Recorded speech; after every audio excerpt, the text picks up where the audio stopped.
So ito na po mga ka-farmers yung pang-apat na harvest. So nakamali lang nung nakaraan mga farmers na yung sinasabi ko na pang-apat. So pangatlo pa lang pala yun.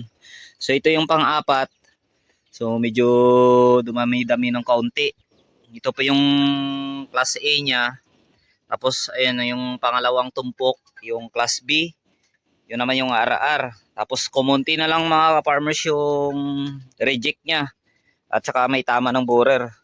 So nung nakaraan marami. Ano, medyo nabawasan na rin po yung reject. Ganyan na lang po yung karami at yung may tama ng borer. Pero yung tama ng borer mga farmers ay wala na. Patay na po yung uod sa loob niya. Ayan o.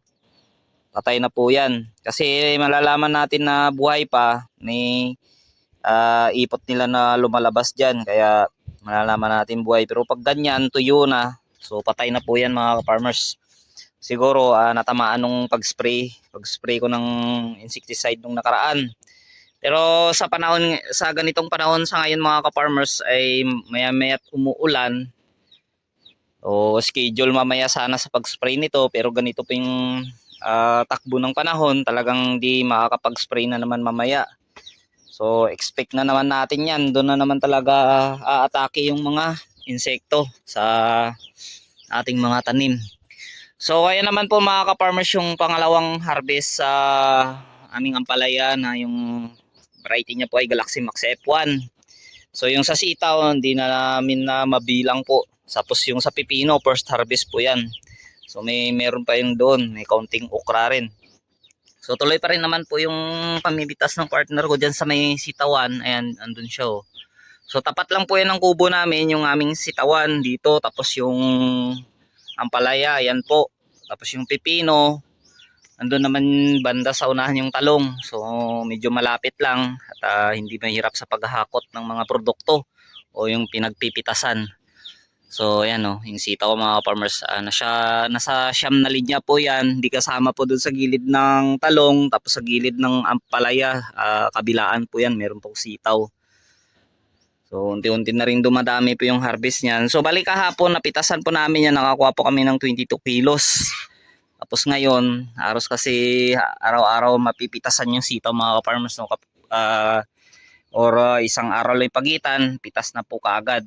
Kasi pag dalawang araw o tatlo, so malalaki na po yung buto niya.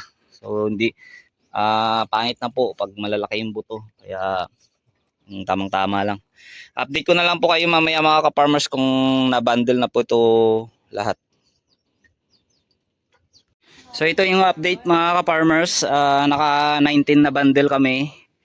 Bali yung total niya po ay 210 sa may class A, tapos yung ano niya, class B 45 kilos, sa RR 30.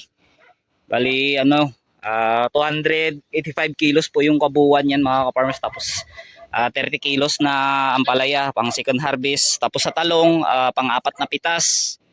So may sitaw kami na 16 plus 6, 22 kilos pa rin. Kaunting pipino at saka okra. So po yan po ngayong kabuuan mga ka-farmers, ang harvest namin sa pang-apat na pitas.